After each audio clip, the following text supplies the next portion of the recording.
మాట్లాడినట్టు మాట్లాడు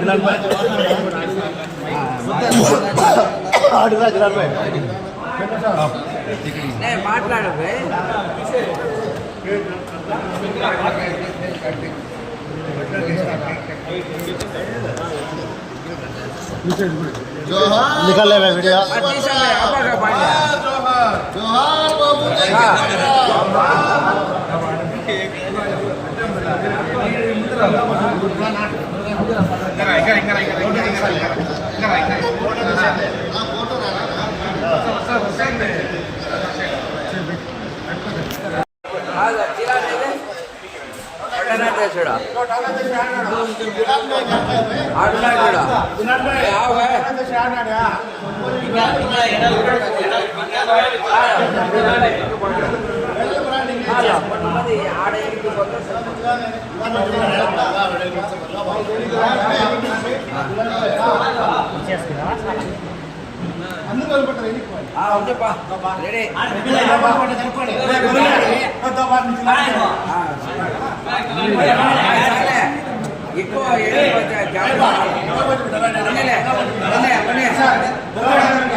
వస్తుంది కవర్ చేస్తా కానీ రెడీ కాండి ఓకే ఓకే జోహార్ బాబు జగజీవన్ రామ్ జోహార్ బాబు జగజీవన్ రామ్ జోహార్ బాబు జగజీవన్ రామ్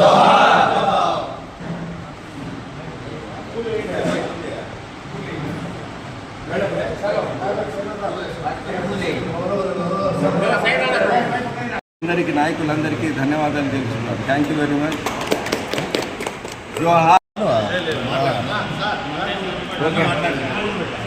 అందరికీ నమస్కారం. ఈరోజు వైఎస్ఆర్ కాంగ్రెస్ పార్టీ కార్యాలయంలో మన వైఎస్ఆర్ కుటుంబ సభ్యులం అందరము ఇక్కడ మన స్వాతంత్ర సమరయోధులు, గొప్ప సంఘ సంస్కర్త, అలాగే రాజకీయవేత్త, ఎన్నో సంస్కరణలు తెచ్చి జాతికి మంచి చేయాలి, జాతికి అంకితం చేసిన మహా మనిషి డాక్టర్ బాబు జగజీవన్ రామ్ గారి జయంతిని పురస్కరించుకొని ఇక్కడ వచ్చి మనం ఆయనకు ఘన నివాళులు అర్పించడం జరిగింది. అలాగే ఆయన మన జాతికి ఎన్నో మంచి కార్యక్రమాలు, ఎన్నో ఆయన పదవి కాలంలో ఆయన రాజకీయ మొట్టమొదటి ఉపప్రధానిగా ఆయన చేసిన సేవలు, అలాగే ఆయన ఎన్నో వ్యవసాయ శాఖ మంత్రిగా కానీ, రక్షణ శాఖ మంత్రిగా కానీ ఎన్నో సేవలు చేశారు. ఆ సేవలు ప్రజలకు అంకితం చేసి రాబోయే కాలంలో ఒక రాజకీయ నాయకుడు ఎలా ఉండాలా, ఒక రాజకీయ నాయకుడు ప్రజలకు ఏమైతే చేయాలా అనే స్ఫూర్తినిచ్చిపోయిన మహానుభావానికి మనమందరము తలుచుకొని ఈరోజు ఆయన జయంతి జరుపుకోవడం చాలా గర్వంగా ఉంది. అదే స్ఫూర్తితో మన గౌరవ ముఖ్యమంత్రి గారు ఆంధ్రప్రదేశ్లో ఎన్నో సంస్కరణలు తెచ్చి బడుగు బలహీన వర్గాలకి, ఎస్సీ ఎస్టీ మైనారిటీ ఎవరైతే అట్టడుగుండారో వాళ్ళందరికీ వాళ్ళ అభ్యున్నతికి కృషి చేసి ఎన్నో కార్యక్రమాలు చేసినారు. అందుకే ఆయన ఎక్కడైతే ప్రజలు సుఖ సంతోషంగా ఉంటారో ఆ దేశం కానీ, ఆ రాష్ట్రం కానీ. కీర్తిశేషులు బాబు జగజీవన్ రామ్ గారి జయంతి పురస్కరించుకొని వైఎస్ఆర్ కాంగ్రెస్ పార్టీ కార్యాలయంలో ఘనంగా ఆయనకి నివాళులు అర్పిస్తున్నాం. ముఖ్యంగా జగజీవన్ రామ్ గురించి ఎంత చెప్పినా తక్కువే. ఎందుకంటే ఆయన బీహార్లో జన్మించారు. అంచెలంచెలుగా ఎదిగి భారత ఉప ప్రధాని పదవి చేపట్టడం జరిగింది. అలాగే ఓటమి ఎరుగని నాయకుడు.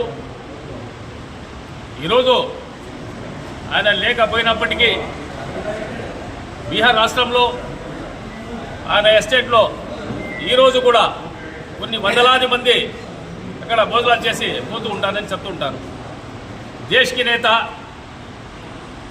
గరీబోं का दाता అని ఆయనకి ఒక బిరుదు కూడా ఉంది. ఒకనొక సమయంలో భారత ప్రధాని కావాల్సిన వ్యక్తి కొన్ని అనివార్య కారణాల వల్ల కాలేకపోయారు ఆయన.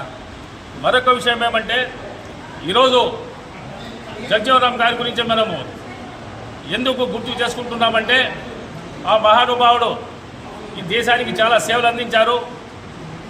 అలాగే చాలామందికి దిశ రాజకీయాల్లో కూడా చాలామందికి ఆయన గురువుగా ఉన్నారు. ఈరోజు మనం ఆయన గురించి ఎంత చెప్పినా తక్కువే. ఈ జనరేషన్కి ఇలాంటి నాయకులు ఈ సేవల గురించి మనం చెప్పే అవసరం ఎంతైనా ఉంది. ఎందుకు ఈ మాట చెప్తున్నానంటే ఈరోజు ఆయన లేనప్పటికీ ఆయన ఆశయాలు మన ముందు ఉన్నాయి. ఆయన ఏ అడుగుజాడలో నడిచారో మనమందరూ కూడా అదే అడుగుజాడలు నడచాలని చెప్పేసి సందర్భంగా తెలియజేస్తూ, అలాగే భవిష్యత్తులో కూడా ఇలాంటి నాయకులు వర్ధంతి అయితేనేమి, జయంతి అయితేనేమి ఘనంగా ఎప్పుడు కూడా నిర్వహించాలని చెప్పేసి సందర్భంగా తెలియజేస్తూ, నాకు ఈ అవకాశం ఇచ్చిన నాయకులకు, కార్యకర్తలకు కృతజ్ఞతలు తెలుపుకుంటూ సెలవు తీసుకుంటారు. ఆయన పట్టుదల చాలా ఉందని చెప్పి ఈ సభాముఖంగా తెలియజేసుకుంటా ఉన్నాను. మరి ఇదే విధంగా డాక్టర్ బాబు జగ్జీవన్ రావు ఆచరణలో మన దళితులందరూ కూడా ఒక మూకుముడిగా ఒక కట్టుబడి అభ్యున్నతి కోసం ముందుకు రావాలని చెప్పి కోరుకుంటా ఉన్నాను. మరి ఇదే విధంగా మన ప్రియతమ ముఖ్యమంత్రి వర్యులు శ్రీ వైఎస్ జగన్మోహన్ రెడ్డి కూడా దళితుల పక్షపాతి అని చెప్తా ఉన్నాను. ఉదాహరణకు 2024 ఇప్పుడు రాబోయే ఎలక్షన్లో మన సత్యసాయి జిల్లాలో 2 శాసనసభ సభ్యులకు అంటే ఒక సామాన్య దళితులకు టికెట్ ఇచ్చి మనకు తన గుళ్ళెలో పెట్టుకున్నాడని చెప్పి ఈ సభాపూర్వకంగా నేను తెలియజేసుకుంటా ఉన్నాను. మరి అదేవిధంగా రాబోయే రోజుల్లో మన ఈర లంకప్పలను మరియు మన వీరాంజనేయులను గెలిపించుకోవాల్సిన బాధ్యత మన మీదుగా కూడా ఉంది. మరి అదేవిధంగా మన కదిరి కాన్స్టిట్యూషన్లో మన మైనార్టీ సోదరుడైన మక్బుల్ బాషా అన్నగారిని మరియు మన హిందూపూర్వపురం పార్లమెంటరీ అయిన బోయ శాంతమ్మక్కను అత్యధిక మెజార్టీగా గెలిపించుకొని మన జగన్మోహన్ రెడ్డి గారిని సీఎం చేసుకొని ఆయన కానుక ఇవ్వాలని చెప్పి ఈ మీడియా ముఖంగా ప్రజలకు తెలియజేస్తున్నాను. రైతుల ఆపద్ బాంధవుడు, బడుగు బలహీన వర్గాలకు అభ్యున్నతి కోసం పోరాడే స్వాతంత్ర సమరయోధుడు, భారతమాత ముద్దు బిడ్డ డాక్టర్ బాబు జగ్జీవన్ రావు అనడంలో ఎటువంటి సందేహం లేదు. ఒకసారి డాక్టర్ బాబు జగ్జీవన్ రావు గారి జీవిత చరిత్ర చూసుకుంటే 1908 ఏప్రిల్ 5న ఆయన జన్మించడం జరిగింది. బాల్యంలోనే తన తండ్రిని కోల్పోయి తన తల్లి సంరక్షణలో ఆయన అనేక అంటరానితనము మరియు ఆర్థిక ఇబ్బందులతో తన చదువును కొనసాగించడం జరిగింది. 1919లో ఆయన ప్రాథమిక విద్య, 1920లో ఆయన పాఠశాల విద్య, 1926లో మెట్రికులేషన్ ప్రథమ స్థాయిలో ఉత్తీర్ణులైనటువంటి వ్యక్తి డాక్టర్ బాబు జగ్జీవన్ రావు. ఆయన 1926వ సంవత్సరంలో కొలంబియాలోని విశ్వవిద్యాలయంలో ఆయన బీఎస్సీ డిగ్రీ పట్టా పుచ్చుకోవడం జరిగింది. 1930లోనే ఆయన మహాత్మా గాంధీ పిలుపు మేరకు ఉప్పు సత్యాగ్రహ ఉద్యమంలో పాల్గొనడం జరిగింది. మరి అదేవిధంగా 1935లో ఆయన తన 27వ ఏటన ఈ తొలి శాసనసభ సభ్యులుగా అతి చిన్న వయసులోనే ఎన్నికలకు పోటీ చేసి ఆయన అఖండమైన మెజార్టీతో గెలవడం జరిగింది. ఆ రోజు నుంచి తాను తుది శ్వాస వరకు పదవిలోనే ఉన్నాడంటే అది డాక్టర్ బాబు జగ్జీవన్ రావు జ్ఞానం విజ్ఞానం ఏ పాటిదో మనకి ఈ పాటికే అర్థమవుతూ ఉంది.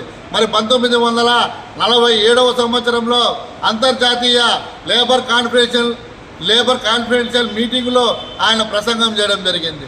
1971లో ఆయన ఇండియా పాకిస్తాన్ ఉద్యమంలో ఆయన కేంద్ర రక్షణ శాఖ మంత్రిగా ఆయన అనేక సక్సెస్ఫుల్గా చేసినటువంటి వ్యక్తి, ప్రజలతో ప్రశంసలు పొందినటువంటి వ్యక్తి బాబు జగ్జీవన్ రావు.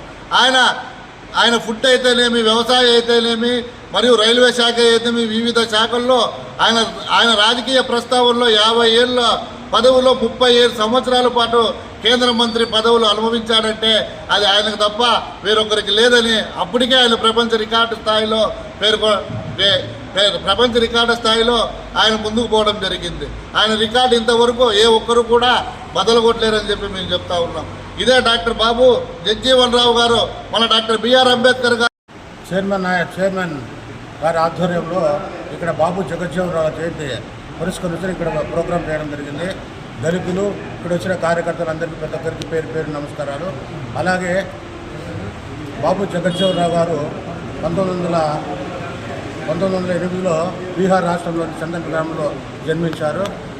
అతను దళితుల కోసం ఎంతో చేస్తూ అలాగే అతను చదువుకునే రోజుల్లో హిందూ పానీ ముస్లిం పానీ అనే 2 కుండలు ఉన్నాయి.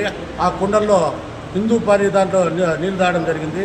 నీళ్లు తాగినందుకు గాను అక్కడున్న విద్యార్థులు ఇతను అడ్డరాని వాడు నీళ్లు తాగినాడని చెప్పడానే ఆ కుండను పాల్గొట్టడం జరిగింది. దాన్ని తెలుసుకున్న తర్వాత అక్కడ ఉన్న ప్రిన్సిపాల్ గారు తర్వాత మళ్ళీ అతన్ని అట్లా కాకుండా హిందూ పానీ దళిత్ పానీ ముస్లిం పానీ దళిత్ పానీ పెట్టి మన తర్వాత 3వ కుండను కూడా దళిత్ పానీ అని పెట్టిన తర్వాత దాన్ని కూడా పాల్గొట్టడం జరిగింది. దాని తర్వాత అక్కడ కుండలే లేకుండా ఒకే ఒక కుండను పెట్టి ఆ కుండతోనే మొత్తం అందరూ అదే కుండలో తాగడానికి పూర్తిగా ప్రోత్సహించిన బాబు జగజ్జీవనరావు గారు. అలాగే రాష్ట్రంలో కేంద్రంలో ఎన్నో పదవులు అనుభవించి రాష్ట్ర ఉపరాష్ట్రపతి వరకు 1974లో రక్షణ శాఖ మంత్రి కూడా పనిచేశారు. అలాగే దళితుల కోసం అంబేద్కర్ గారు రాసిన రాజ్యాంగాన్ని కూడా అమలు చేస్తూ అలాగే ఎస్సీలను ఒకే తాటి మీద తాగాలి, మాదిగలను ఒకే తాటి మీద నడిపించాను ఉద్దేశంతో సపరేట్ ఉద్యమాలు చేసి దానికి తన వంతు కృషి చేస్తూ అలాగే దళితుల కోసం ఎప్పుడు చదవాలి అనే పట్టుదలతో ముందుకు వెళ్తూ ఎంతో చేశాడు. కాబట్టి మా జరగబోయే రోజుల్లో మా బాబు జగన్రావు జయంతిని పురస్కరించుకున్నాము. అలాగే ఈయన ఆశయాలను కూడా కొనసాగిస్తామని చెప్పి కోరుకుంటూ సెలవు తీసుకుంటాం. అందరికీ నమస్కారం. ఇవాళ వైఎస్ఆర్ కాంగ్రెస్ పార్టీ కదిరి నియోజకవర్గం కార్యాలయంలో ఎమ్మెల్యే అభ్యర్థి మక్బూల్ అహ్మద్ గారి ఆధ్వర్యంలో ఇవాళ బాబు జగజీవన్ గారి జయంతి జరుపుకోవడం చాలా ఆనందంగా ఉంది. ముఖ్యంగా స్వాతంత్ర సమరయోధుడు, అతి చిన్న వయసులోనే రాజకీయాల్లో అంచెలంచెలుగా ఎదిగి ఒక స్థాయికి చేరుకున్నటువంటి వ్యక్తి. అలాంటి వ్యక్తులను ఆదర్శంగా తీసుకుని మా యొక్క యువత ముందుకు వెళ్తున్నందుకు చాలా ఆనందంగా ఉంది. సెలవు తీసుకుంటున్నాను. ఇంతటి అవకాశం ఇచ్చినందుకు వైఎస్ఆర్ కాంగ్రెస్ పార్టీ శ్రేణులకు నా కృతజ్ఞతలు తెలుపుకుంటున్నాను.